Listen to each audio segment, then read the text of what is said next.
الله الواحد الأحد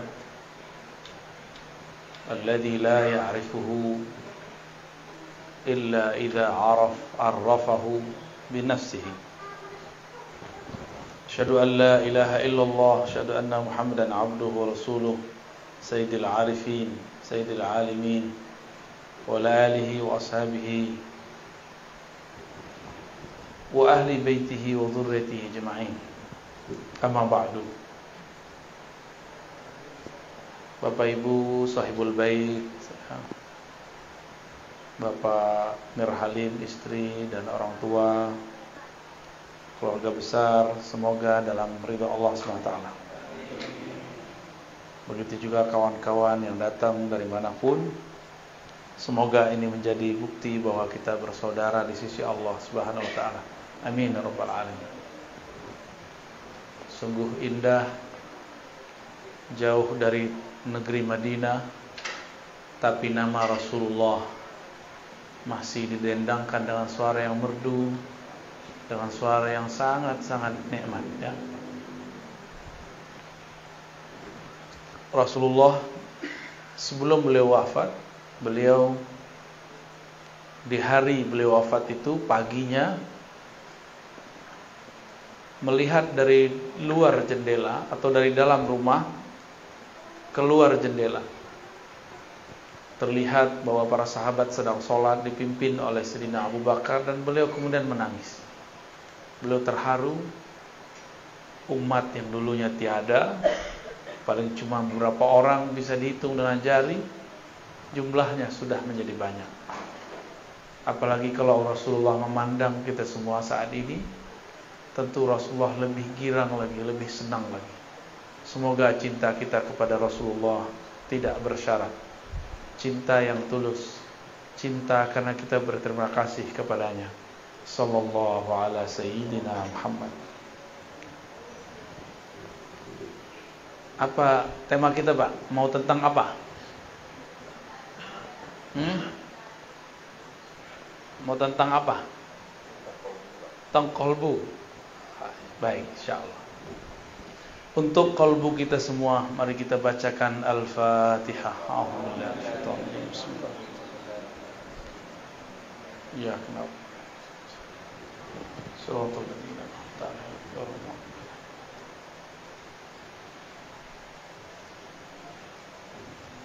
Ya. Ini ada whiteboardnya, ada spidolnya enggak? Ada. Ya udah, tahan dulu deh, enggak apa ya. Qalbu bahasa Arab artinya sesuatu yang berubah. Satu. Arti keduanya, qalbu adalah sesuatu yang elastis. Apa arti elastis? Lentur. Itu maknanya. Berubah-ubah, elastis. Apabila qalbu mengalami suatu kerinduan sekarang, bisa jadi nanti tidak, gitu. Maka mumpung sedang rindu, sampaikan lafaz-lafaz kerinduan, salawat kepada baginda Rasulullah sallallahu alaihi wasallam. Kadang sholat nggak khusyuk, di saat sholat khusyuk, sholat selama-lamanya, karena mungkin itu tidak terulang lagi seumur hidup.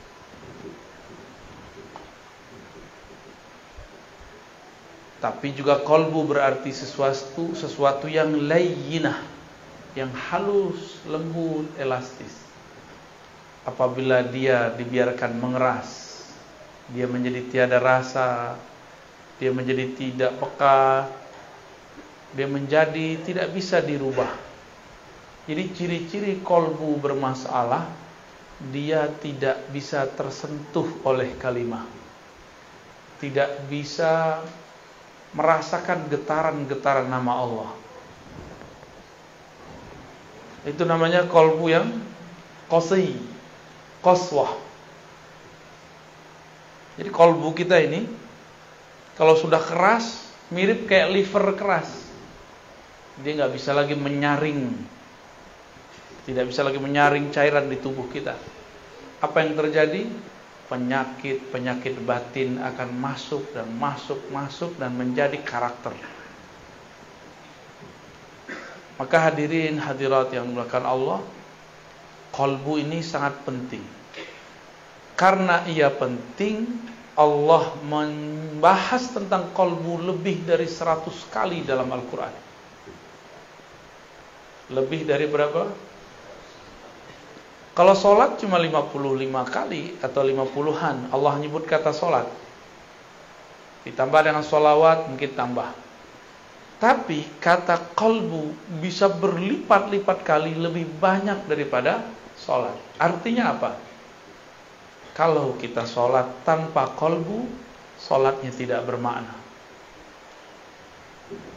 Zakat, infak, sedekah kalau digabung 80-an. Aqimus shalah wa atuz zakah, dua beriring-iringan sekitar 26, 27 atau 28 ya. Tergantung indeksnya, cara membaca indeksnya. Lebih sering qalbu, lebih sering qalbu. Qalbu masih 100-an. Ini baru cuma 28, 26. Apalagi haji umroh. Umroh cuma 2 kali dalam Al-Quran disebutkan. Lalu kenapa kita jadi agen umroh tidak menjadi agen qalbu? Atau umroh dengan qalbu? Belum ada ya. Bicara qalbu bukan bicara suci, sok suci. Justru bicara qalbu membicarakan bahwa kita ini bukan suci. Saya ngomong ini gak suci. Jadi jangan dibayangkan kalau udah ngomong qalbu kita ini jadi orang yang sangat bersih, sangat suci. Enggak. Semakin bicara qalbu, semakin sadar bahwa di qalbu ini ada kotoran. Kalau sudah mulai muncul kesadaran, maka kita tidak sempat membicarakan qalbu orang lain. Dari semua ayat itu, ada yang paling dahsyat. Allah mengatakan tentang karakter-karakter yang gampang kita pahami dari sifat-sifat manusia. Pertama, karakter orang yang beriman. Orang beriman itu karakternya satu saja. Idza dzukirallah wajilat qulubuhum. Disebut nama Allah, qalbunya bergetar. Coba sebut nama Allah Bapak Ibu. Allah gitu. Ada getaran enggak? Hah? Kayaknya enggak ya. Berarti nyebutnya enggak pakai idza dzukira. Dzukira bahasa Arab itu beda dengan zakara. Dzukira itu artinya disebut. Kalau zakara menyebut. Beda ya? Itu artinya talqin. Talqin zikir itu menjadi penting. Harus ada guru yang menyebut di depan kita. Maka ketika ada yang menyebut itu, nama Allah disebut-sebut di hadapan orang beriman. Lalu masuklah kalimah itu dalam qalbunya, dan qalbunya bergetar, wajilat. Kenapa disebut wajilat? Apa arti wajilat? Wajilat artinya bergetar karena takut. Bergetar karena segan. Bergetar karena merasakan dahsyatnya yang punya nama. Itu wajilat, bukan menjilat ya, beda ya. Wajilat. Al-wajlah yakni al-khauf. Al-wajlah itu rasa takut, segan kepada Allah Subhanahu wa ta'ala. Sekolah tinggi-tinggi, umumkah, agamakah, tapi tidak ada sekolah untuk meninggikan nama Allah di qalbu. Oleh karena itu, walaupun kadang sudah doktor, sudah MA, sudah LC, sudah sarjana, sudah diploma, tapi kalau disebut nama Allah, biasa aja. Kenapa? Karena sekolah itu cuma untuk akal, sedangkan qalbu belum disekolahkan. Oleh karena itu, jangan-jangan di luar sana ada sekolah yang bukan sekolah formal, tapi dia bergerak untuk mengajari qalbu. Kurikulumnya tentang qalbu. Jika kolbu itu disebut sesuatu yang bergerak-gerak, sesuatu yang berubah-ubah, maka kolbu ini kadang bergerak normal, namanya kolbu yang sehat. Disebut nama Allah, dia bergetar, geraknya normal. Tapi kadang-kadang kolbu itu disebut nama Allah, dia tidak tergerak. Jangan-jangan di dalamnya tidak normal. Jangan-jangan di dalamnya ada penyakit. Ya.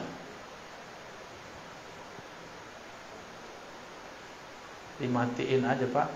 Ya, dimatiin aja, ya. Siap? Aman? Ya, fokus ya. Ini lagi ngomong kolbu, lagi genting ini, ya. Kolbu itu bergerak cepat sekali, Pak. Bapak senang, saya sekarang bisa benci dalam sesaat. Bapak benci seseorang bisa senang dalam sesaat. Begitu cepat gerak di kolbu. Maka hati-hati bicara kolbu itu, ya. Kolbu kalau sehat disebut nama Allah, dia bergetar. Tapi kalau tidak, dicurigai ada penyakit di dalamnya.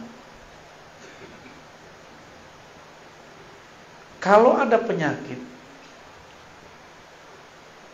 lalu bagaimana caranya?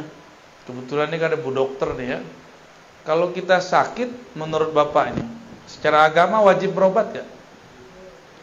Sakit fisik wajib. Kalau sakit kolbu wajib berobat gak? Lebih wajib. Bener ya? Kalau sakit kolbu wajib gak berobat? Bener nih. Udah diobatin belum kolbunya? Sholatnya khusyuk gak? Kalau enggak berarti kolbunya ada masalah. Baca Qur'annya nikmat gak? Jangan-jangan di lisan kolbunya ada masalah. Ada sariawan. Baca la ilaha illallah nikmat gak? Atau cuma mengikuti tradisi? Dulu zikir la ilaha illallah, la ilaha illallah, la ilaha illallah. Itu sama kayak burung beo. Gak ada nikmatnya.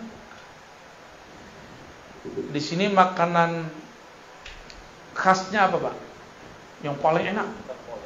Tempoyak. Duren yang sudah itu tuh, yang sudah kematangan itu ya, itu bahasa halusnya. Bahasa kasarnya yang sudah busuk. Tapi kalau diolah jadi enak ya. Oke. Bumbunya apa? Cabai, bawang, oke. Ada orang buat tempoyak tapi nggak pakai bumbu, gimana? Dia sebut ini tempoyak loh. Kiranya kawan belajar lewat YouTube, belajar lewat buku, begini cara buat tempoyak. Kita icip, rasanya nggak jelas. Dibilang tempoyak bau doyan busuk. Dibilang busuk, kok ada bawang-bawangnya, kok ada asam-asamnya. Kita nanya, ini siapa yang buat? Ternyata yang buat tidak pernah belajar kepada orang yang bisa membuat. Itulah nasib orang membicarakan agama, membicarakan ilmu kolbu, tapi tidak berguru kepada ahli kolbu. Dia berkata kepada orang, inilah agama, ternyata isinya tiada. Itu banyak hari ini.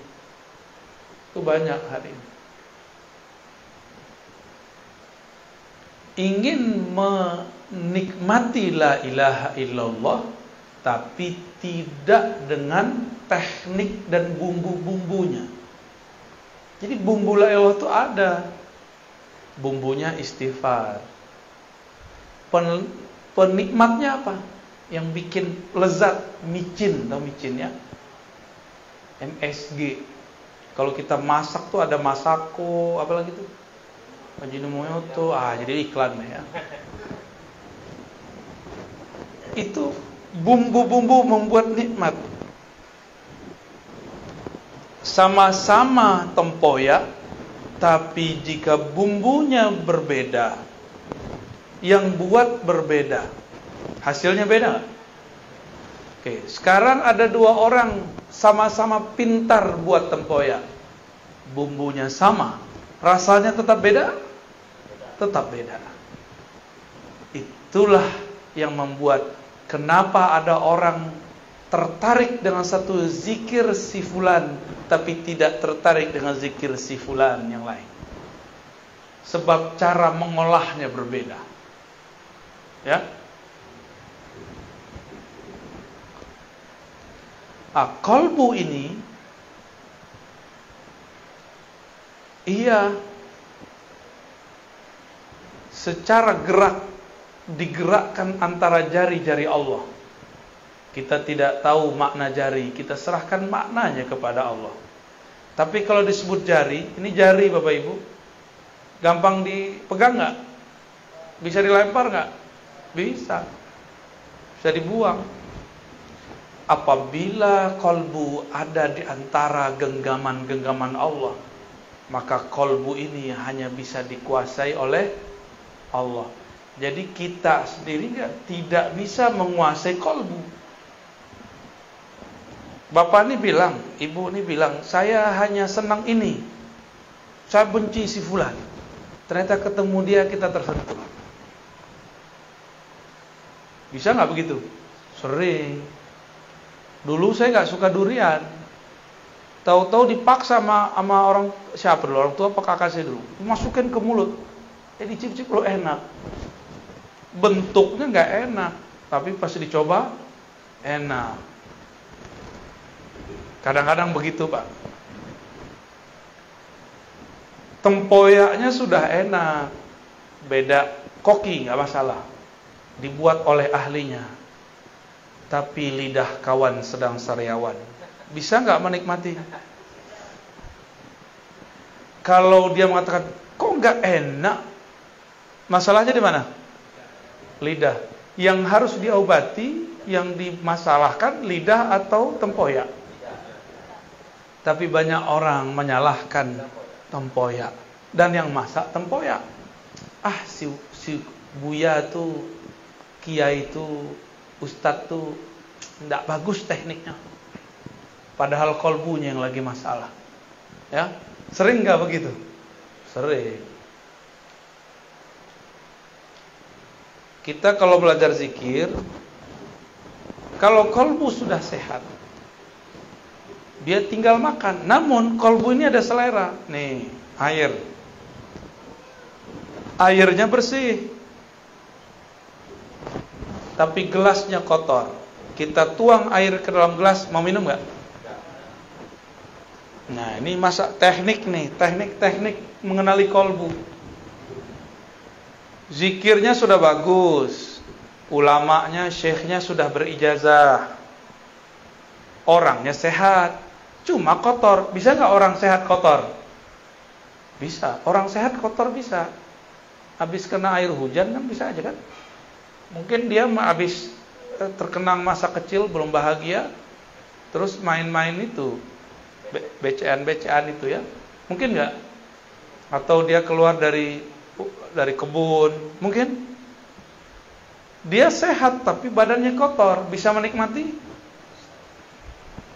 Ada makanan tapi dibawa ke WC, bisa makan? Tuh, kira-kira begitu ilustrasinya. Jijik nggak? Maka kalau kita belajar zikir, kolbunya dicuci dulu, dibersihkan dulu. Jangan kayak orang mau makan di dalam WC, pasti nggak mau makan dia. Dia sehat.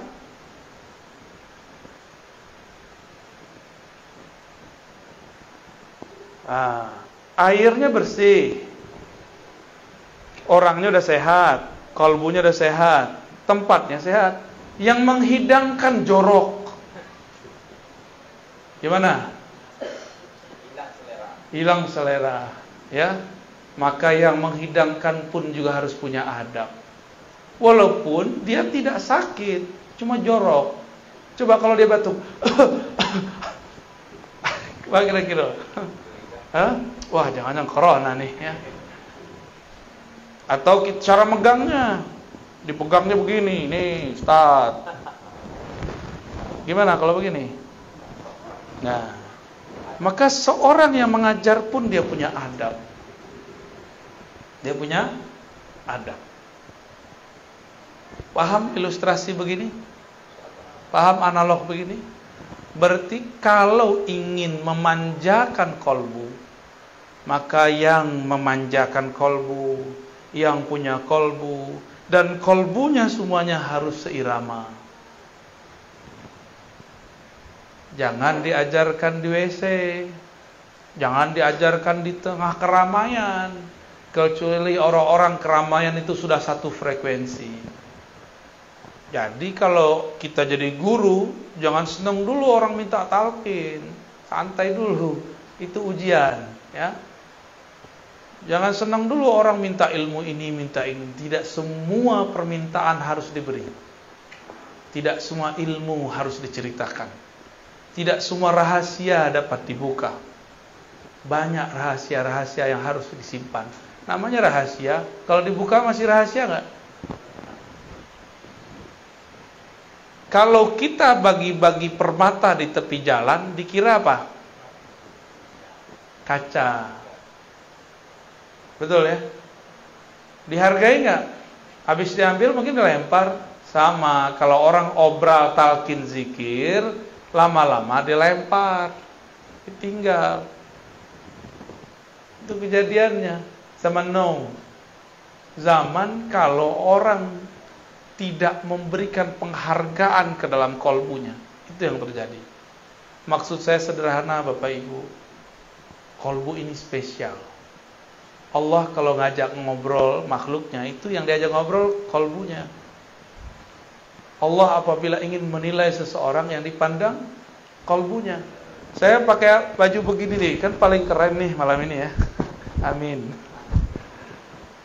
Itu apakah kolbu saya paling keren? Belum tentu. Yang Allah pandang kolbu. Jika terbersit sedikit saja saya merasa lebih alim, Allah benci kepada saya. Karena Allah mengatakan, yang alim cuma aku, wahai Ar-Razi. Kenapa engkau pakai sifatku? Itu sifatku. Sifatmu adalah lahir sebagai orang bodoh. Akulah yang memberikan ilmu kepadamu.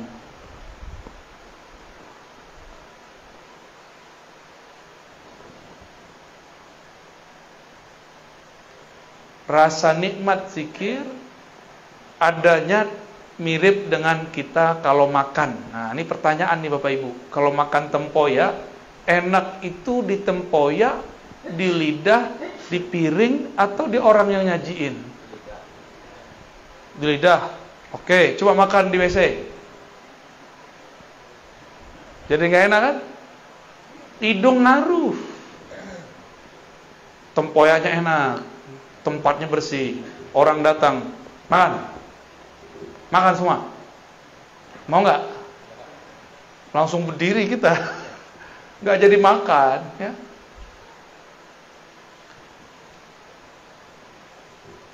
Maka semua ini perlu ada tekniknya. Kolbu di dalam Al-Quran ada kolbu mukmin, ada kolbu yang kedua, kolbu munafik. Saya setiap hari menuduh diri saya munafik, karena di hati lain, di pikiran lain. Cuma sudah terburu jadi doktor, dipanggil Buya, Tuan Guru, akhirnya terpaksa lah ngajar. Aslinya saya nggak berani ngomong ini. Kalau hitung-hitung diri itu nggak berani ngomong. Cuma pulang kembali, ilmu kan milik Allah, suci milik Allah. Jika Allah maha suci, kita berarti maha ternodai. Maka dengan itulah saya datang kepada Allah dan saya minta izin, ya Rabb, ana abdukal faqir al-muznib. Ya Allah, aku hambamu banyak dosa, alim pun tiada, ya. Makom tinggi pun tidak, tapi orang husnuzan. Maka dengan ketinggianmu ya Allah, dengan kemuliaanmu ya Allah, aku menumpang. Di situ. Berharap Allah menyertakan kita dalam kemuliaannya. Berharap Allah menyertakan kita dalam kealimannya. Berharap Allah menyertakan kita dalam zikir-zikirnya. Itu sebenarnya kenapa wajib istighfar. Jadi secara ilmu fikih, Istighfar itu sunnah, tapi secara ilmu qalbu istighfar wajib. Kenapa wajib? Saya tadi nanya, bisa nggak Bapak Ibu makan piringnya kotor? Orang gila bisa. Ya, orang gila per piring bagus nggak? Tapi kalau orang waras, miskin pun dia, kita hidangkan makanan yang enak, tapi piringnya kotor, tersinggung nggak deh? Tersinggung, kecuali ente majnun, ya. In kunta majnunan, fala ba'sa bih. Ya. Kolbu berpenyakit. Apa penyakit kolbu? Penyakit kolbu beda dengan penyakit badan. Kolbu itu penyakitnya dimulai dari penyakit iblis. Yang pertama kali punya penyakit adalah iblis. Ya. Nah, Bapak Ibu, kita kan bukan iblis. Kenapa disamakan dengan iblis? Ada rahasianya. Ruh itu suci enggak? Allah tiupkan ruh. Allah Ahad. Ini Allah Ahad nih. Meniupkan ruh. Ruh suci enggak? Suci ya. Lalu Allah tiupkan lewat malaikat ruh kepada badan.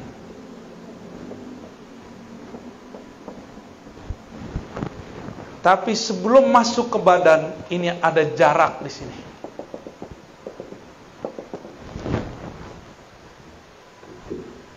Di saat inilah kemudian di sini ada hijab-hijab.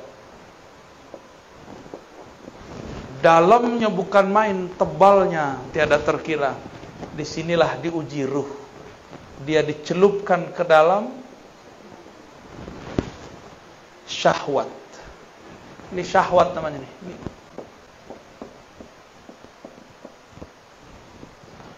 Ternyata syahwat itu berkaitan dengan badan. Semua yang ada di sini berkaitan dengan badan. Apabila ruh ditiup ke dalam badan, bernamalah dia jiwa. Gitu, ya. Jiwa itu punya kiblat sentral. Sentralnya namanya qalbu. Ya. Asalnya ruh ini suci, tapi dicelupkan ke dalam syahwat. Maka syahwat itu terkait dengan badan. Ketika Allah tiupkan ke dalam tubuh ini, nyatu dengan otak. Di otak ada syahwat nggak? Keinginan rendah. Jadi syahwat bahasa Arab artinya keinginan rendah. Nyatu dengan mata. Di mata ada syahwat. Mata senang lihat yang jelek atau yang cantik, yang gagah, yang indah. Indah itu apa? Ya. Kalau bagi Bang Adam alaihissalam indah itu Hawa. No, Adam namanya orang PPR. Ya.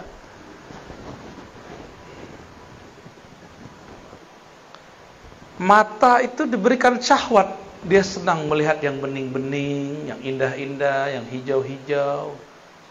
Walaupun di rumah sudah ada yang bening, yang cantik, capek kerja, nyari puncak, nyari kebun, nyari hiburan. Berarti kurang cukup memandang yang cantik, kita perlu yang indah. Orang yang sudah tinggal di kampung, kampungnya indah. Dia semua di kampung itu orangnya rancak-rancak, cuma kurang seksi. Maka dia pergi ke kota ingin mencari yang rancak-rancak plus seksi. Hitung-hitung cuci mata, Pak. Ya, benar begitu. Jujur aja nggak apa-apa kok. Hah? Enggak iya gitu.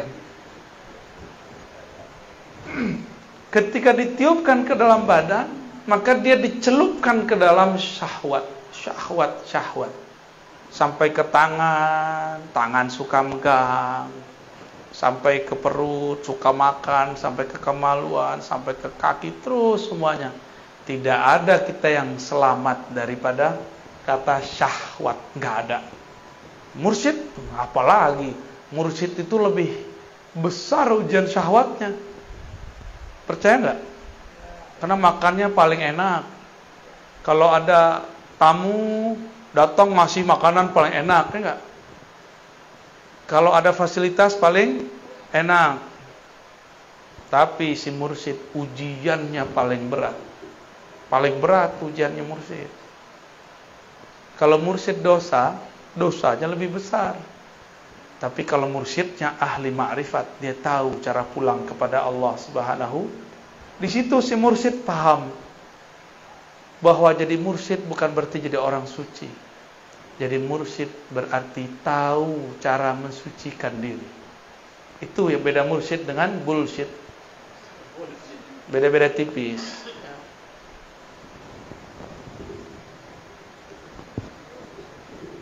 Ketika tubuh membalut ruh, maka tubuh punya energi nafsiyah atau jiwa yang membuat dia masih terhubung dengan ruh ini, itu qalbunya.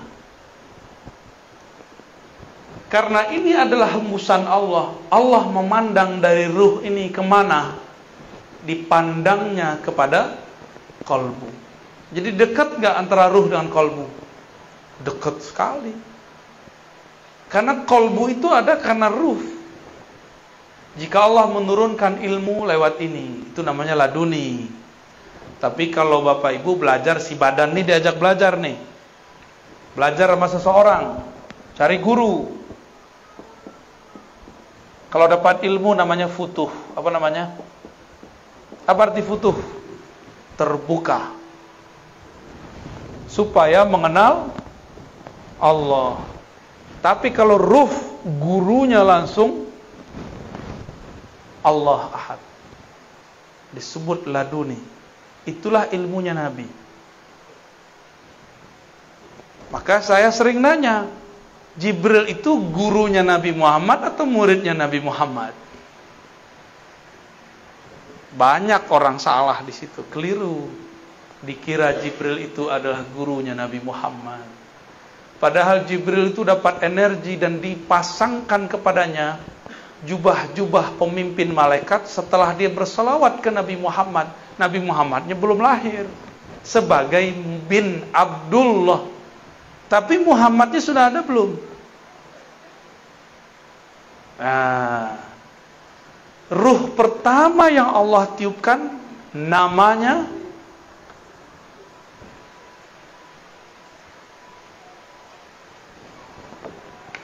terima kasih. Ahad ini Allah Ahad ya. Kul huwallahu. Allah meniupkan wahyu ruh pertama. Hembusan pertama Allah itu namanya mirip-mirip Ahad tapi ditambah dikit mim. Ahmad. Jadi apa beda antara ruh pertama dengan Ahad? Mim.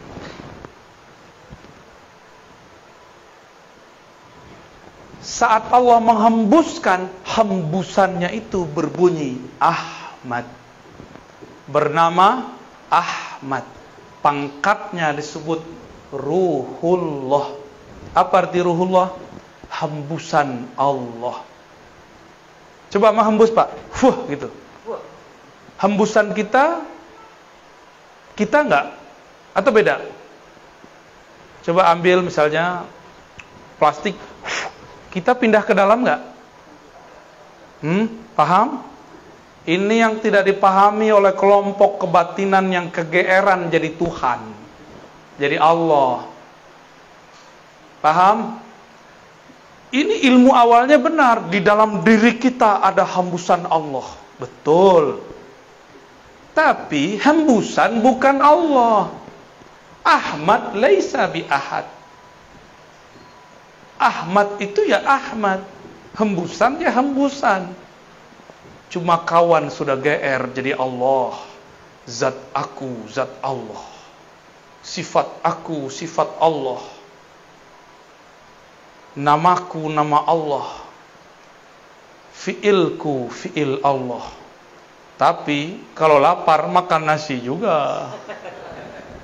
Kalau lagi puyeng minta kawin, berarti belum. Masa Allah lapar, ya enggak? Masa Allah minta kawin?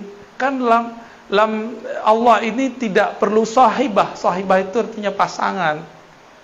Allah itu enggak perlu anak bini. Ini teguran keras nih bagi yang berzikir, berkalam, bermakrifat dengan makrifat iblis. Awalnya sudah benar bahwa di dalam diri kita ada tiupan Allah. Betul Bapak Ibu, tapi di dalam diri kita bukan Ahmad. Di dalam diri kita adalah pecahan-pecahannya, percikan-percikannya. Ahmad ini tiupannya. Allah pandang Ahmad, maka memancarlah dari Ahmad itu cahaya. Memancar cahaya. Cahaya itu bahasa Arabnya nur. Apa? Nurnya bernama Muhammad.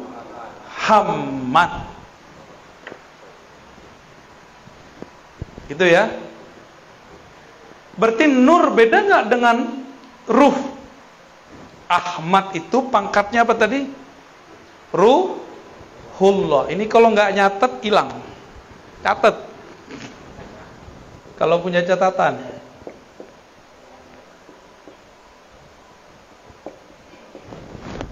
Kalau nggak terpulang catat ya. Masih saya ingat nggak? Waduh, buka YouTube. Antum cerdas juga ya. Aneh gaptek juga lupa kalau ada YouTube. Ahmad ini apa pangkatnya? Ruh, dan dia satu. Dari ruh inilah kemudian menyebar nur. Nur ini kemudian kita sebut Nur Muhammad. Dari ruh itulah kemudian terpercik hembusan-hembusan kecil. Itulah jadinya kita. Maka kita ini bersumber dari Ahmad. Maka Ahmad ini ada sebutannya biar faham. Kalau kita keluar dari perut seseorang, yang mengeluarkan namanya apa? Ibu. Ibu apa batu? Ibu. Beneran. Itu istilah aja ya. Ahmad ini disebut dengan ummur ruh atau ummul arwah. Ibunya ruh. Bukan berarti dia melahirkan, bukan. Ini istilah aja. Bahwa ruh bersumber dari bukan dari ahad. Jangan GR ya. Jangan GR dulu, kawan udah GR, dalam diriku ada ahad. Cemen. Gak ngerti makrifat namanya. Sok terlalu nafsu mau jadi fana dan baqo dalam Allah Subhanahu wa ta'ala. Belum, masih jauh perjalanannya. Ini perjalanan yang disebut innalillahi wa inna ilaihi. Jadi berpulang kepada Allah harus paham ini. Inilah yang ada di kolbu Nabi Muhammad sallallahu alaihi wasallam. Maka Sayyidina Isa punya ayah enggak? Secara fisik enggak punya ayah. Tapi kalau ruh sudah terpercik ke dalam perut Sayyidatuna Maryam, dia pasti jadi walaupun enggak ada ayahnya. Itu metodologisnya kenapa ada anak tanpa ayah. Ya. Nabi Adam ada ayah nggak? Ada ibu nggak? Tapi Adam yang ini ada ayahnya, ada ibunya nih. Orang Betawi, Tagadai di Pekanbaru, di Pegadaian. Deket-deket aneh ente dibully terus. Ya.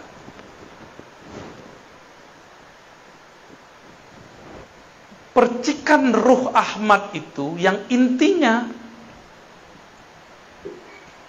setelah Allah genggam beberapa bagian tanah, lalu Allah pindahkan salah satu bagian daripada inti Ahmad yang disebut Nur Muhammad kepada tanah tadi. Jadilah dia Adam. Apa yang dibaca dalam itu? Kun. Ya. Itulah kenapa ada orang muncul di dunia tanpa ayah, tanpa ibu. Itu sejarahnya. Secara metodologinya begitu. Yang penting Sang Ahmad memercikkan salah satu hembusan darinya, maka terjadilah semuanya. Paham ya? Paham gak? Dari Nur Muhammad ini tubuh kita ada, kolbu kita zahir. Dari ruh Ahmad itu, ruh kita sekarang bisa mendengar, bisa melihat, membuat Bapak Ibu mau mengejar suatu pengetahuan meskipun jaraknya jauh. Itu karena si ruh ini. Kalau gak ada ruh ini, gak mungkin Bapak mau hadir. Jarak jauh, udah jam segini, jam berapa nih? 10:30. Karena ruh ini gak ada harinya dia. Hari dia cuma satu. Aku tambah kenal Allah, titik bagi dia itu. Mau jauh, mau dekat, mau tidur, nggak tidur, bagi dia yang penting dia kenal Allah Subhanahu wa ta'ala. Bagi ruh itu malam adalah tidak kenal Allah. Bagi ruh itu siang adalah saat mengenal Allah Subhanahu wa ta'ala. Nah ini dia. Barulah kita terpancar dari sini semua. Oleh karena itu tadi Sayyiduna Isa, dia mengenal ibu hakikinya bukan Sayyidatuna Maryam. Ibu hakikinya siapa? Ahmad. Maka dia mengatakan, aku mengabarkan kepada kalian mubasyirun. Dengan apa aku mengabarkan? Bi rasuli ya'ti min ba'di ismuhu Ahmad. Akan datang seorang bernama Ahmad. Jadi Nabi Isa itu enggak menyebut nama Muhammad karena dia tahu dia langsung dari Ahmad. Itulah yang diakui oleh Kubas atau Kufas ibn Asyam. Engkaukah yang lebih tua dari Rasulullah atau Rasulullah lebih tua dari engkau? Jawaban beliau apa? Kufas ini waktu Abraha masuk bawa gajah ke Mekah, dia lihat. Berarti dia udah jadi anak-anak. Nabi Muhammad baru lahir tahun gajah. Tuaan mana? Ibnu Asyam. Tapi ketika Ibnu Asyam ditanya, ente lebih tua, kamu lebih tua, engkau lebih besar, atau Rasulullah? Apa jawaban beliau? Kalau lebih tua Rasul. Tapi kalau lahir duluan aneh. Bingung gak tuh? Lebih tua, tuaan Rasulullah. Tapi kalau lahir, tuaan aku. Berarti Ibnu Asyam, Kufas atau Kubas Ibn Asyam paham ilmu yang namanya umur ruh. Umur daripada ruh. Bahwa ruh ini kadang ada yang lebih tua, ada yang lebih muda. Ruh yang lebih tua, ruh yang faham. Maka siapa yang ditakdirkan faham malam ini, ruhnya sudah ditakdirkan dewasa. Tapi kalau ini Buya ini ngomong apa ini? Berarti Anda belum cukup umur, wahai ruh. Selamat belajar lagi. Nah, dari sinilah kemudian muncul alam semesta, ya. Alam. Kita di alam ini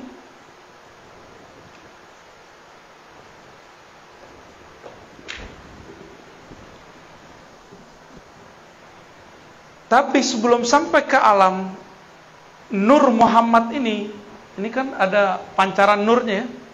Berapa banyak pancaran itu? Jumlahnya ada sekitar 124.000.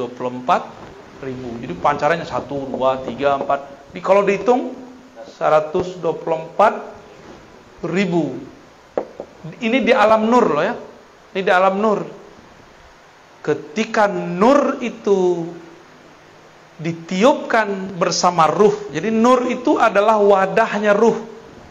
Ruh itu dibawa Nah, kalau kita tiup udara, udara kita ruh.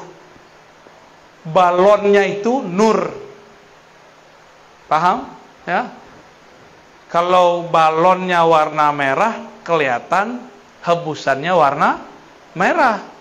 Kalau dia warna hitam, dikira orang warna hitam. Kayak gitu aja modelnya.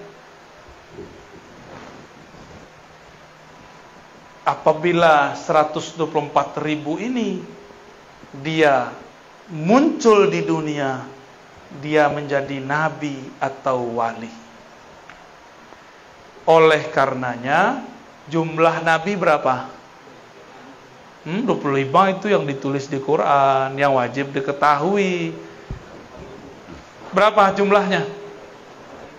Itulah sejarah. Jadi apa yang terjadi di dunia sekarang bukanlah kejadian yang terjadi semata-mata kebetulan.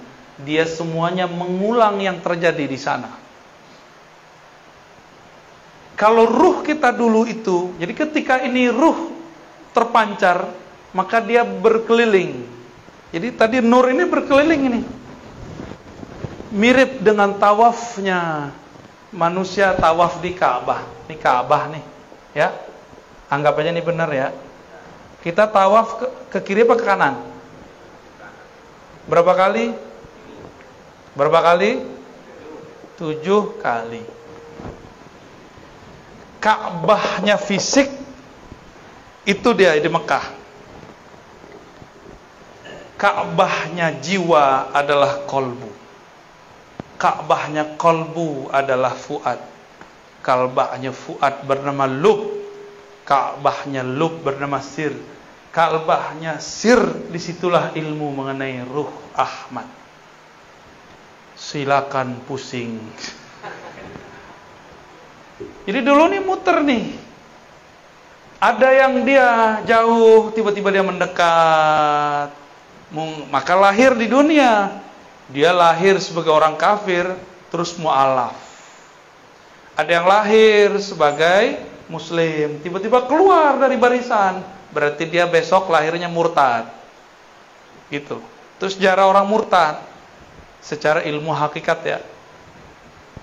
Orang-orang yang di sini yang dekat, yang bisa menyentuh Ka'bah rohani yang bernama Ahmad. Ini Ahmad namanya. Ya. Jika nur kita, ruh kita dulu sempat memeluk, mencium Ka'bah bernama Ahmad, maka lahir 2 aja. Jadi habaib atau jadi ulama. Udah aja. Ustaz, saya bukan habib, bukan ulama. Terus gimana? Emang antum bisa protes? Kok nggak lahir sebagai habib? Bisa nggak? Kan nggak bisa. Kenapa saya bisa ngerti baca kitab, antum nggak bisa ngerti? Ya itulah takdir, bro. Itulah takdirmu, nak. Nggak juga begitu ya. Itu ngulang-ngulang aja. Yang sudah haji umroh, kalau kita tambah dekat ke Ka'bah, muternya tambah cepat atau tambah lama? Jadi orang yang muter di sini, dia baru separuh, kita udah selesai 7. Ya, kalau kita di situ. Semakin mendekat kepada sumbernya, semakin cepat, semakin asik. Lelah pun tiada terasa. Jadi ini perputarannya panjang nih, lama. Hitungannya puluhan ribu, mungkin puluhan juta tahun kalau dihitung di dunia. Jadilah kita sekarang nih. Jadi kalau ada orang sekarang dia menyesalkan dirinya, bunuh diri, itu orang gak paham itu. Kalau dia muncul di sini, itu anugerah besar.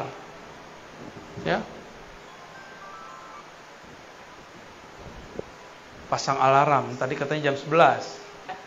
Tahu-tahu dirubah, nasikh mansuh. Padahal jarang pegang. Saya handphone itu yang penting bagi saya alarm. Ya. Kalau Bapak Ibu untuk apa? Komunikasi. Waduh, canggih ya.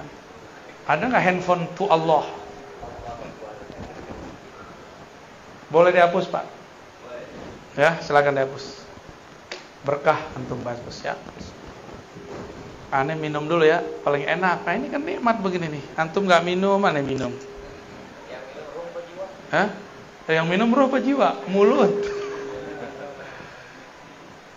Nggak enaknya diliatin. Kalau ntar ada kumisnya tentu ya. Bismillahirrahmanirrahim. Mantap. Yang begini nggak ada di Jakarta nih. Kayaknya harus dibungkus banyak. Nggak suruh datang lagi. Yang buat abang aneh.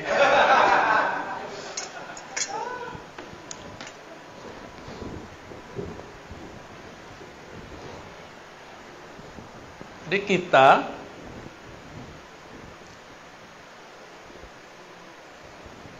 yang ada ini, kalau ada nur Muhammad yang asli di dalam, bukan bayangan nur, bukan pantulan nur, pasti mencari ilmu tentang ini. Maka saya berhusnuzon yang hadir ini di dalamnya ada percikan nur itu.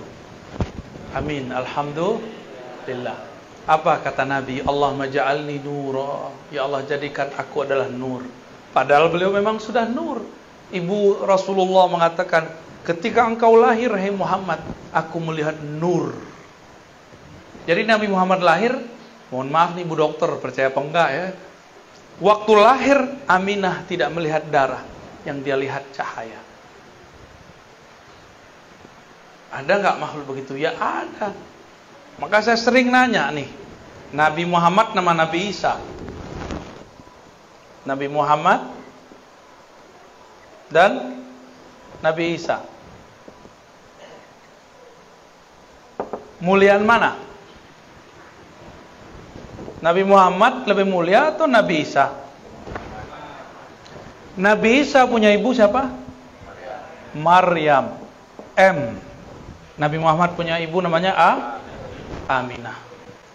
Nabi Isa dimanjakan ibunya karena ibunya mengandung Nabi Isa. Gimana cara Allah memanjakannya? Ini mohon maaf nih Pak Pamir Halim, kalau Bu Dokter dulu lagi ngidam dicariin nggak? Cariin ya. Hujan aja dicariin. Di ujung negeri aja dicariin. Maryam, Sayyidatuna Maryam lagi ngidam. Ngidam buah apel, ngidam buah anggur. Suami nggak punya. Yang tanggung jawab siapa? Maka Allah utuslah Jibril. Jibril, ambil buah-buah surga terbaik, berikan kepada kekasihku Maryam. Dia sedang mengandung kekasihku Isa. Maka ketika Sayyiduna Zakaria masuk ke mihrab, ke kamarnya Maryam, dia heran. Belum hamil tuh, belum hamil. Apalagi setelah hamil. Belum hamil, dia mau apa dikasih, disiapin biar rahimnya bersih, biar rahimnya tercipta, terbuat, tersusun dari nutrisi-nutrisi surga. Ditanya sama Nabi Zakaria, anna laki hadza, wahai anakku, kira-kira begitu, anak ponakan maksudnya ya, dari mana engkau memperoleh buah-buah ini? Apa jawabannya? Dari sisi Allah Subhanahu wa ta'ala, maksudnya dari sorga. Jika Sayyidatuna Maryam dimanjakan Allah, disiapkan untuk mengemban, untuk menyimpan di perutnya Nabi Isa, apalagi setelah hamil. Kira-kira Allah mungkin gak memperlakukan lebih sempurna kepada Aminah? Mungkin itu wajib. Kalau versi saya wajib. Muliaan Nabi Isa atau Nabi Muhammad? Beneran? Ya. Kalau Nabi Isa dipersiapkan ibunya dengan makanan-makanan surga, kira-kira Aminah gimana? Lebih dahsyat lagi. lebih dahsyat lagi. Itu maksud saya. Cuma riwayat-riwayatnya memang banyak yang kemudian tidak terekap dalam kitab-kitab hadis. Hanya direkap oleh sebagian ulama sirah nabawiyah. Tapi lumayan itu membantu. Malam pertama Aminah hamil. Langsung didatangi oleh Sayyidina Jibril. Apa kata Jibril? Wahai Aminah, yang engkau kandung itu bukan Isa, Nabi Bani Israel, bukan Musa, bukan Ismail. Yang engkau kandung itu adalah Muhammad, Sayyidul Alamin, Sayyidul Anbiya wal Mursalin, penghulu alam semesta, penghulu para nabi, penghulu para rasul. Berarti Aminah sebelum Nabi lahir udah percaya belum? Jadi yang pertama beriman itu dengan kenabian kerasulan Nabi Muhammad itu adalah Aminah, bukan Khadijah, bukan Abu Thalib, bukan Abu Bakar. Bukan. Yang pertama siapa? Aminah. Cuma ada orang kurang ajar hari ini ya. Mereka bilang apa? Orang tua Nabi masuk berdasarkan beberapa hadis-hadis yang bisa dikritisi pemahamannya. Oke. Nabi Isa dipersiapkan tubuhnya oleh Allah masuk ke dalam rahim yang mana pemilik rahimnya Maryam memakan buah-buah surga. Itulah sebabnya Nabi Isa tubuhnya kuat. Hanya Nabi Isa yang diizinkan Allah nanti bunuh Dajjal. Kenapa dia doang yang kuat? Tapi di atas dia ada Mahdi. Al-Mahdi itu pewaris langsung Nabi Muhammad. Jadi nanti Nabi Isa kalau lihat Mahdi yang kelihatan sama dia Nabi Muhammad. Sirnya itu, wah ini Nabi Muhammad nih. Tapi kok mukanya beda dikit ya? Cuma dilihat nasabnya, oh masih nasab Nabi Muhammad. Terlihat nama dia itu Nur Ahmad, Nur Muhammad Sallallahu Alaihi Wasallam. Itulah rahasianya kenapa saya tulis Muhammad di atas, Isanya di bawah. Al-Mahdi itu nanti pewaris. Ditaruh pewaris itu keadaan di kiri aja ya. Mahdi, Al-Mahdi. Walaupun dia bukan seorang nabi, tapi dia mewarisi nabi, pemimpin para nabi. Gimana kira-kira? Makanya Nabi Isa tetap jadi makmum. Nabi Muhammad udah nggak kelihatan, Al-Mahdinya ada. Nanti yang jadi makmum tetap Nabi Isa, yang jadi imam tetap Al-Mahdi, karena dia pewaris mutlak Nabi Muhammad Sallallahu Alaihi Wasallam. Pewaris mutlak. Jika Nabi Muhammad ada pewarisnya Al-Mahdi, Nabi tadi ada berapa jumlahnya? 124 di akhir zaman inilah yang akan berjuang. Namanya wali. Jumlahnya berapa? Yang besar-besar 124.000, selebihnya pasukan tim Hore. Lumayan tim Hore. Ya. Jangan dibayangkan 104.000 itu doktor, belum tentu. Ada yang doktor, ada yang enggak. Jangan dibayangkan itu mursyid, belum tentu. Ada yang mursyid, ada yang tidak. Jadi jangan kecil hati dulu. Siapa tahu di antara kita ini ada yang pewaris 124.000. Apa kata Nabi? Al-ulama warasatul anbiya. Ulama-ulama itu mengenal Allah, karena itulah mereka dianggap pewaris nabi-nabi yang kenal Allah. Jadi yang diwarisi bukan gelar doktor. Nabi bisa baca kitab kuning nggak? Kitab kuning belum ada di zaman Nabi. Belum ada kan? Belum. Belum apa udah ada? Kalau udah ada, berarti bukan Nabi Muhammad tuh. Jadi siapa yang bisa baca kitab kuning di sini? Jangan GR dulu. Antum belum tentu pewaris Nabi Muhammad. Nabi Muhammad itu ummi. Tapi ummi itu ada maknanya yang bersifat induk. Kalau secara harfiah ummi bisa berarti tidak bisa tulis baca, ya. Tapi secara arti lain apa? Induk, sumber. Jadi kalau saya punya terjemahan lain, An-Nabi Al-Ummi, Nabi yang merupakan induk semua nabi-nabi. Karena beliaulah Nabi 104.000 ada.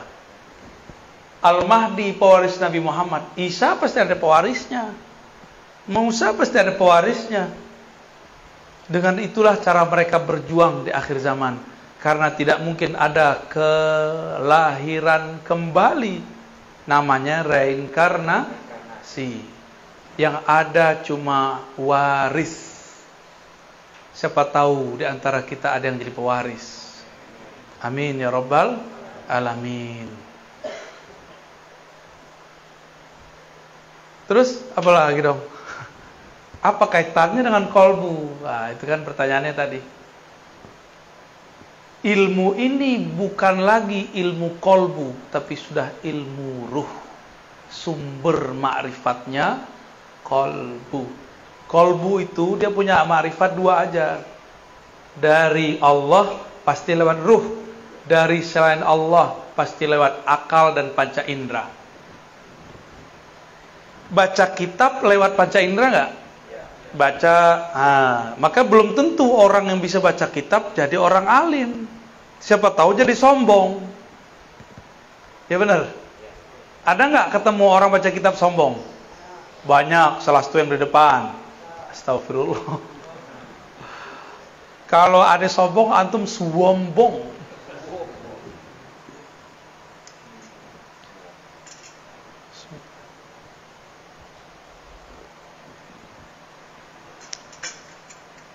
Ada yang iri nggak? Kalau iri berarti kalbunya berpenyakit. Cuma ada yang nafsu jadi wali. Jadi wali itu adalah poros poin yang Allah tatap di bumi. Jika dulu Nabi adalah qulubul alamin, jantungnya, kolbunya alam, meninggal para nabi. Nabi-nabi sudah wafat belum? Wafat. Benar, fisiknya. Terus ilmunya dipindahin ke siapa? Dipindahin ke wali. Selama masih ada wali di muka bumi, Allah masih menatap. Ditatap bumi ini dengan baik. Jika yang punya kolbu kewali ini mati, barulah Allah kiamatkan semua yang di muka bumi. Jadi apa yang harus diisi dalam kolbu? Tidak cukup dengan zikir, tapi harus mengenal siapa yang dizikirkan. Maka orang yang kenal siapa yang dia zikirkan, sekali dia sebut namanya, itu sama dengan 70.000 kali orang tidak mengenal namanya berzikir. Makanya wali-wali itu santai. Udah gak banyak suluk dia. Tapi kan kita belum sepaham, belum setingkat mereka. Ya udah kita suluk aja dulu. Ya, riyadhah aja dulu, zikir aja dulu. Siapa tahu nanti diangkat Allah. Tapi teman-teman sahabat yang makan Allah, kalau cuma mengandalkan zikir. Saya udah berkali-kali katakan, Iblis dulu pangkatnya Azazil telah berzikir 80.000 tahun di surga. Jadi wali enggak? Enggak. Kasyaf? Enggak. Dia bisa melihat surga, tapi dia tidak bisa menatap aras. Nabi Adam baru dicipta, masih bau ingus. Anak ingusan baru kemarin sore masuk surga. Tapi di dalam qalbu Nabi Adam ada nur Muhammad. Maka nur itu, kalau ada nur bisa lihat sesuatu enggak? Nah, inilah yang disebut nur Orang kalau ada nur di kolbunya, dia bisa menatap ada objek kebenaran dimanapun ada. Iblis 80.000 tahun berzikir, tapi zikirnya zikir zulmaniyah. Dia zikir kolbunya belum dibersihkan. Dia zikir sombongnya dibiarkan. Dia zikir merasa sok sucinya terus dirawat. Apa yang terjadi? Tambah zikir, tambah sombong. Tambah ilmu, tambah songong. Kalau sudah sombong, lalu ada orang selain dia diberikan posisi yang tinggi, iri nggak? Maka kalau orang kerja di kantor, dia lihat temannya naik pangkat, dia nggak naik. Temannya dapat jabatan, dia tidak. Dia ngomong apa? Saya kan lebih banyak kerja di kantor ini. Kenapa bukan saya? Dia akan ngomong, pinteran aku kali, kenapa dia yang naik? Begitulah terus. Berarti di dalamnya bukan nur Muhammad, tapi nar Azazil. Dua aja manusia itu. Kolbunya nur Muhammad atau kolbunya nar Azazil. Azazil siapa tadi? Nama kecil dari iblis.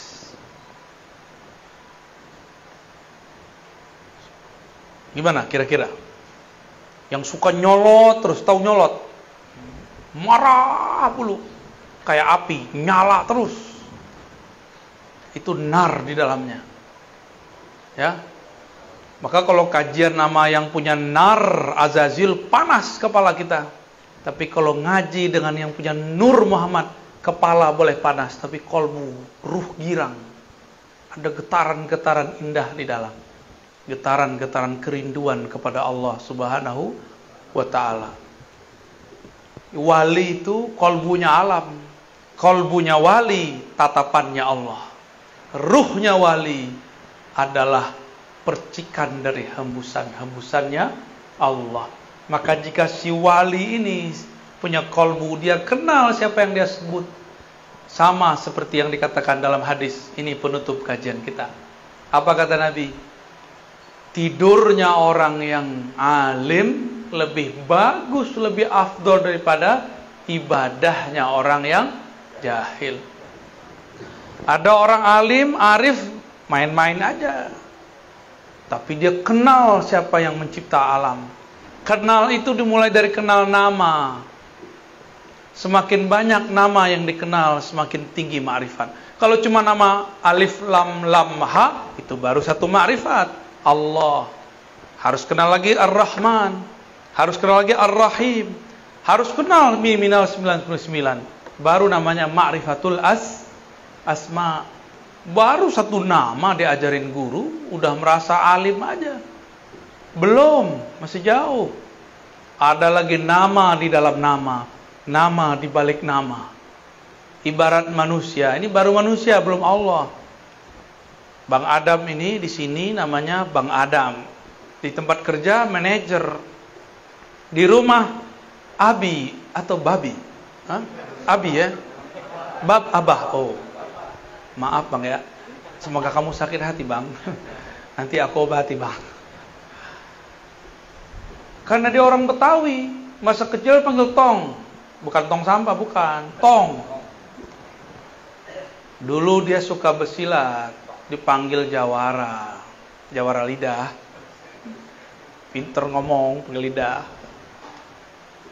Di organisasi pangkatnya tinggi, dipanggil ketua. Tuh banyak nama nggak? Kalau saya kenal semua sudut itu, berarti saya kenal dengan orang namanya Adam. Kalau baru tahu namanya Adam, berarti pengenalannya baru satu arah. Paham analognya? Jadi Bapak Ibu, ilmu yang kita dapat sekarang baru sedikit dari yang sedikit. Wa ma utitum minal ilmi illa qalila. Wa ma utitum, tidaklah kamu diberikan ilmu itu kecuali sedikit. Dengan sedikit itulah kita datang kepada Allah. Kalau Allah terima, dia jadi banyak.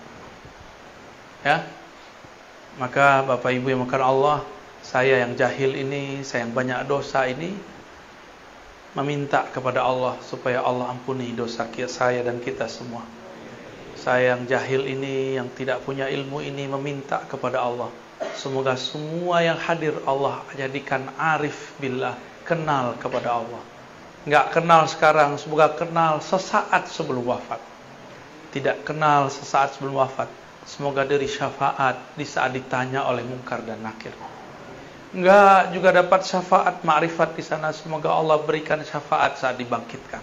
Enggak juga semoga dapat syafaat ketika dihisab, ketika ditimbang.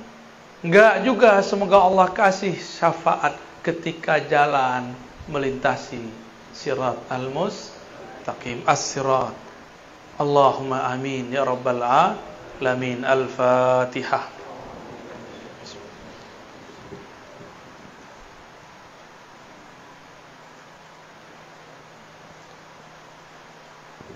Waladhdallin. Amin. Allahumma sholli ala sayyidina. Gimana? Udah? Cukup ya? Loh, ada tanya jawabnya?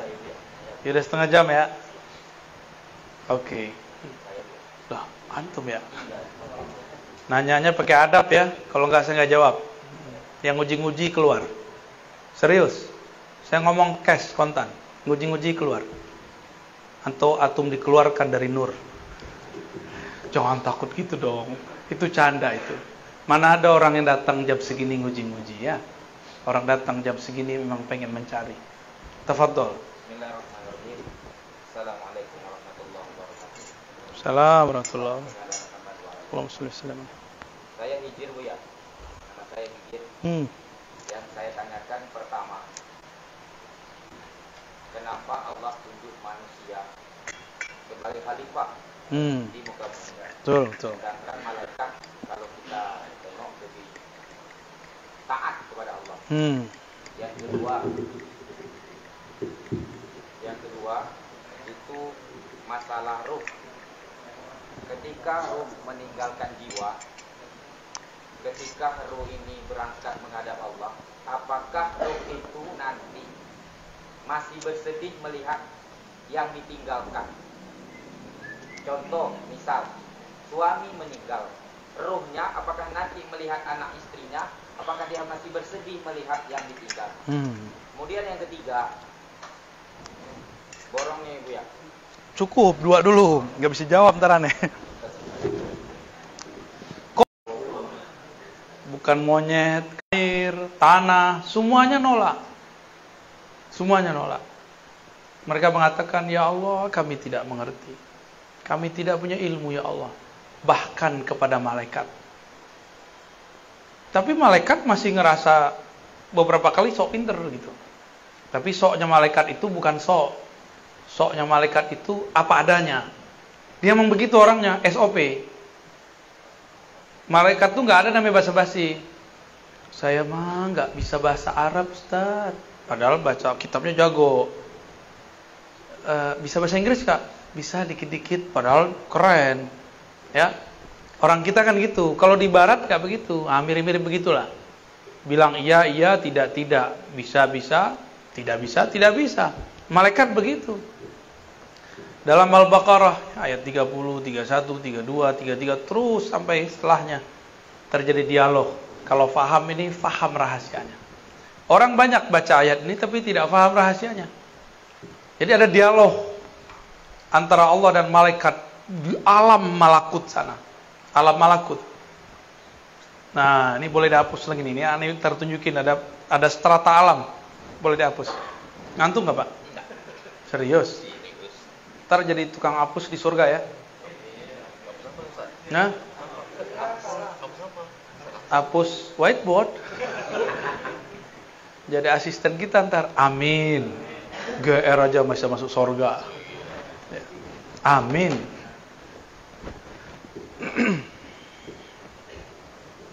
Dialog di alam mana?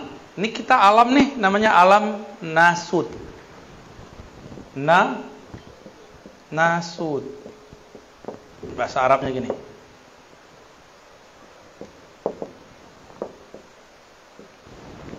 Nasud, nas, manusia. Disebut juga dengan alam nyata. Ini alam ini nih. Alam kita.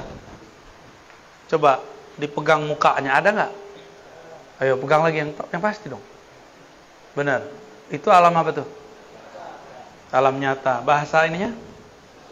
Nasu. Di atas alam ini, nah, ini ada alam kepalsuan di sini. Ada alam namanya malakut. Malakut kata malak berarti malaikat. Alam malaikat, malaikat. Ini alamnya. Allah berbicara kepada yang di alam malakut. Alam malakut inilah yang disebut, yang berkaitan dengan langit pertama sampai pertengahan langit lah. Ya, langit keempat kah, lima kah itu ya.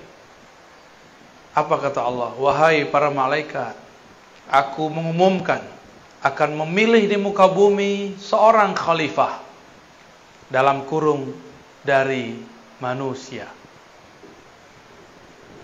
Apa kata malaikat? Malaikat ngomong apa? Dia protes. Tapi ini protesnya protes lugu. Jadi malaikat tuh lugu. SOP. Kata malaikat, ataj'alu fiha may yufsidu fiha wa yasfikud dima. Ya Rabb, apakah engkau tega menjadikan di muka bumi khalifah, pengurus di muka bumi, orang-orang yang suka membunuh dan merusak? Nah, ini rumah kan bagus nih, ya. Bagus kan? Bener. Ini tembok dari mana nih? Dari pasir. Pasirnya dari mana? Dari sungai atau dari gunung? Gunungnya diuruk pindahin ke sini. Bagi manusia disebut pembangunan. Bagi malaikat disebut penghancuran. Paham? Semen. Gresik itu udah nggak ada gunung. Gunung di sono itu semua gunung pasir. Udah nggak ada gunungnya. Bukit-bukit itu udah nggak ada. Saya kan punya teman hidup orang dekat sono. Ya. Itu udah nggak ada. Udah pindah ke Tuban. Di Tuban masih banyak bukit-bukit. Itu yang jadi bahan semen Gresik itu. Bukit Kapur ya. Bagi manusia disebut apa? Pembangunan. Tapi bagi malaikat disebut perusakan.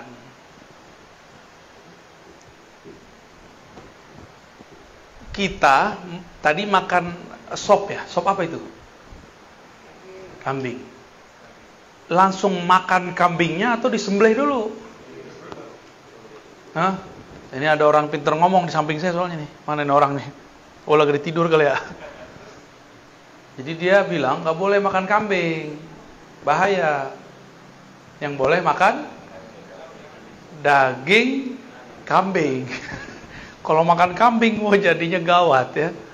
Belum makan kambing, jenggot saya udah mirip kan? Sekete, dikit. Oh, jenggot antum lebih dahsyat tuh. Bro Adam belum punya tuh ya. Antum belum balik ya. Untuk kita makan, kita sembelih dulu, tertumpahlah darah. Bagi malaikat, ya Allah, apakah engkau tega menjadikan pengurus di muka bumi yang akan bunuh-bunuhin hewan ntar? Bahkan kalau perlu mereka bunuhin orang yang punya hewan itu. Ini kan lagi rame nih, ya, politik Indonesia lagi rame, ngungkip yang masalah lama, masa-masa zaman-zaman presiden sebelumnya. Ternyata banyak saksi-saksi yang mati nggak jelas. Ada kasus korupsi, saksi-saksi kuncinya mati nggak jelas. Tiba-tiba mati aja gitu. Jadi kalau perlu, manusia itu untuk bertahan hidup, nggak hanya nyembelih kambing. Kalau perlu yang punya kambing disembelih.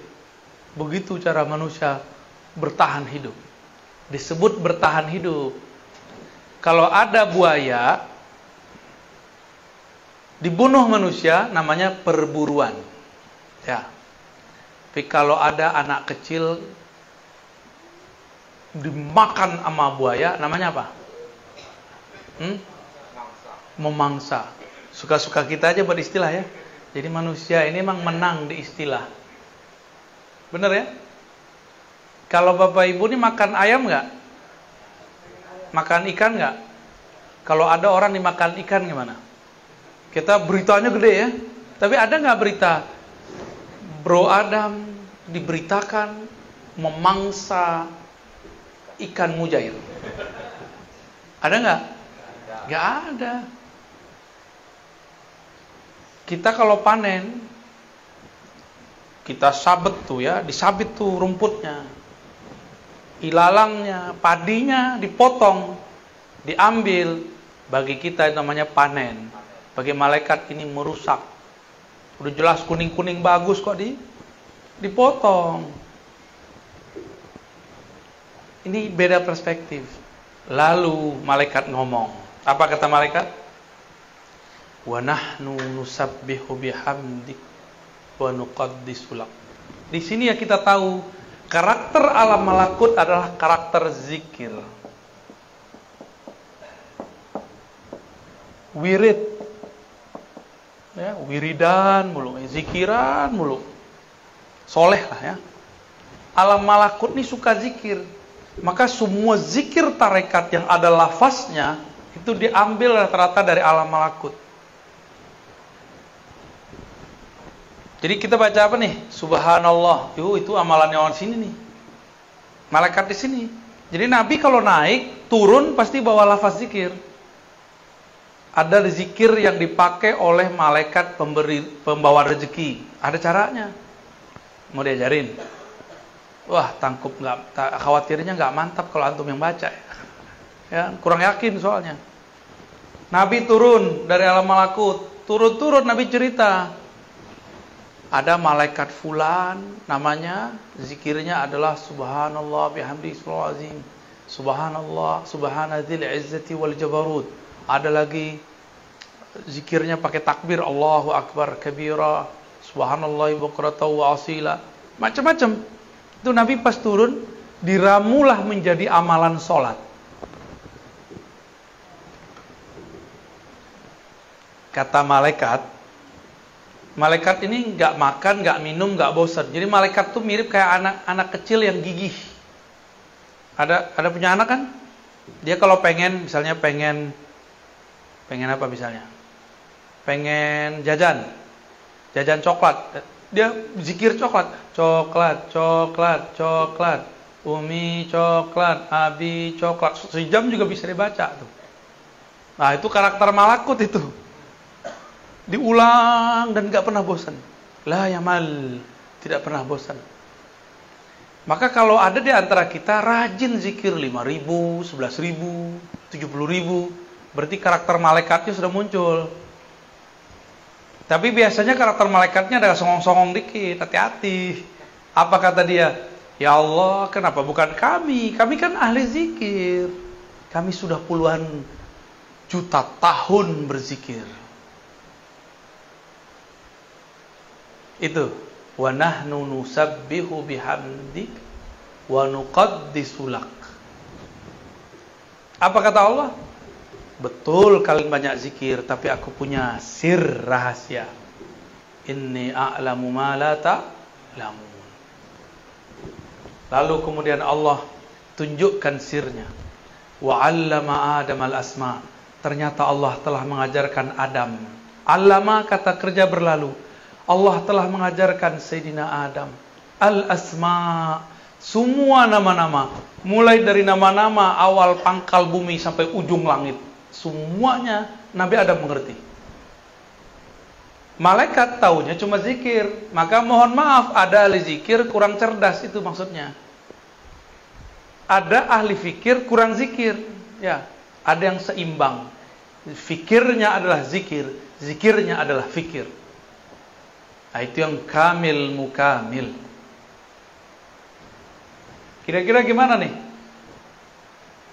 Kenapa malaikat gak dapat? Coba, bisa gak lihat masjid, surau, pesantren, rajin baca kitab, rajin zikir, tapi WC-nya jorok, pernah gak lihat? Pernah lihat? Berarti dia kebanyakan zikir, kurang fikir. Kebanyakan wirid. Orang kalau wirid sibuk sama diri sendiri, gak ngurusin alam. Kalau malaikat yang nanti jadi khalifah di muka bumi, ada pertengkaran di luar sana, dia zikir aja subhanallah, subhanallah, subhanallah. Dia gak urus tuh. Tapi kalau manusia ada orang tengkar, dia islah. Gitu. Kalau malaikat ada orang misalnya nebang pohon, langsung dihajar. Tapi kalau manusia ditanya dulu kenapa mau nebang pohon. Oh, mau buat rumah di sini. Kalau ada di transaksinya, beda caranya. Malaikat-malaikat ini rajin secara ritual. Maka orang soleh secara ritual belum tentu dapat memimpin gerakan-gerakan sosial. Adam itu diajar Allah nama. Ini masalahnya, ini nama penyelesaiannya. Ini kekurangannya, ini nama untuk menyempurnakannya. Nabi Adam. Jadi Nabi Adam itu yang pertama diajar oleh Allah. Itulah sebabnya kenapa manusia yang dijadikan khalifah. Jadi paham? Ya. Terus yang kedua tadi apa? Kayaknya pertanyaannya antum dong, udah habis waktu ini. Yang kedua apa tadi? Meninggal. Mau coba mati dulu biar ngerasain. Gak usah jauh-jauh. Nih coba lihat. Kita ninggalin rumah, di rumah lagi susah, sedih gak? Kita naik bus, kita naik pesawat, tapi di rumah kita orang lagi susah. Sedih gak ngeliatnya? Sedih. Kenapa dulu lagu-lagu merantau itu sedih-sedih semua? Bener gak? Merantau. Rata-rata. Kalau di bahasa kampung situ kan enak tuh. Pulanglah udah.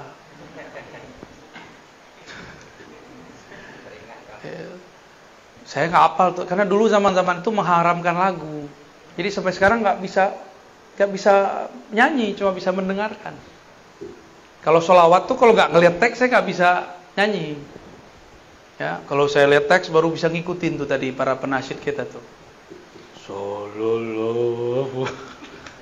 Itu saya ngeliat dulu baru bisa, kalau nggak ngerti ya. Karena udah keblok di sini tuh udah keblok. Dulu pernah mengharamkan musik. Alhamdulillah ketemu orang-orang yang ahli dalam ilmunya. Saya kemudian bisa memperbaiki sedikit, tapi nggak bisa lama. Nggak bisa.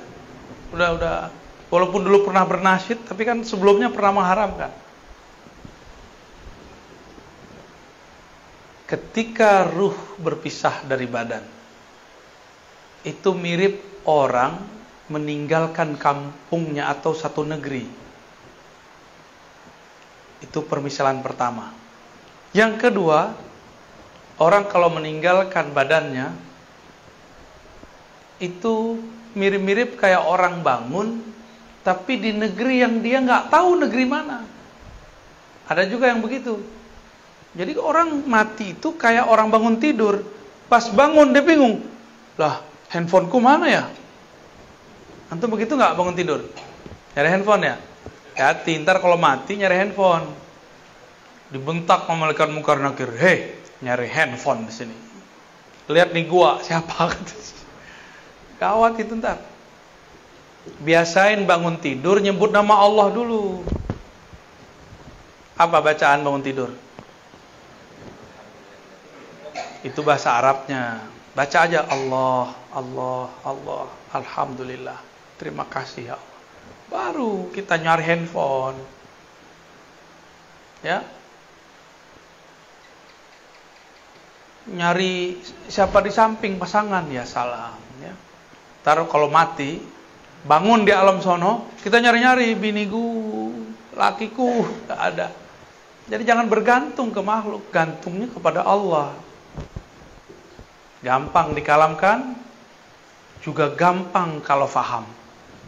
Bahwa ini bukan urusan otak, ini urusan kolbu. Di kolbu itu bisa selesai semua. Ya, beres. Ya, jadi bisa nangis nggak, bisa nangis. Ruhnya pergi, ya Allah, anakku masih kecil-kecil ya Allah. Nanti Allah bilang, dah tenang, yang ngasih rezeki aku. Selesai. Kalau kenal Allah, kalau enggak dia pergi tuh nangis. Maka tuh rumah jadi tegang, jadinya nangis aja tuh orang tuh. Beberapa orang kadang-kadang ditunjukkan oleh Allah Subhanahu wa taala. Jadi biasain kalau tidur enggak mikirin yang negatif, cukup berpikir positif. Enggak usah pikirin besok makan apa, besok kerja apa, jalanin aja. Ya Allah, aku mau tidur. Nasibku esok aku serahkan kepada Engkau. Tidur. Baru tidur nyenyak namanya.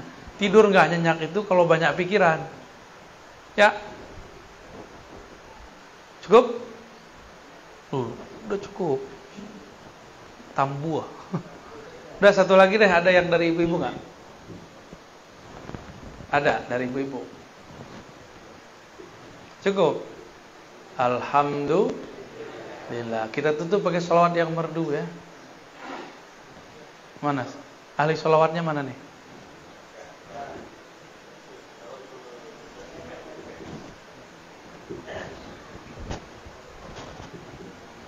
Sallallahu Nabi Muhammad.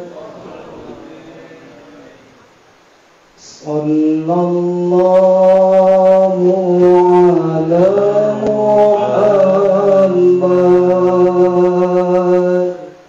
Sallallahu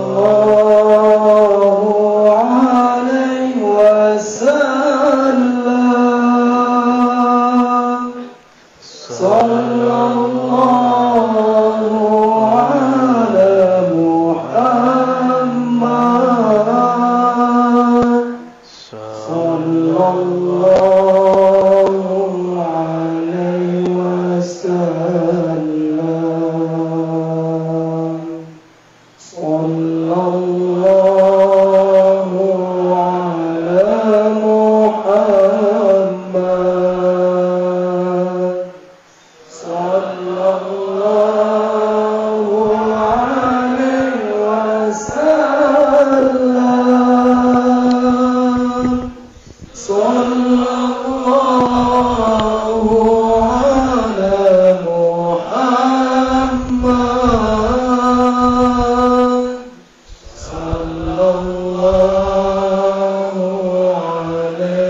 Assalamualaikum.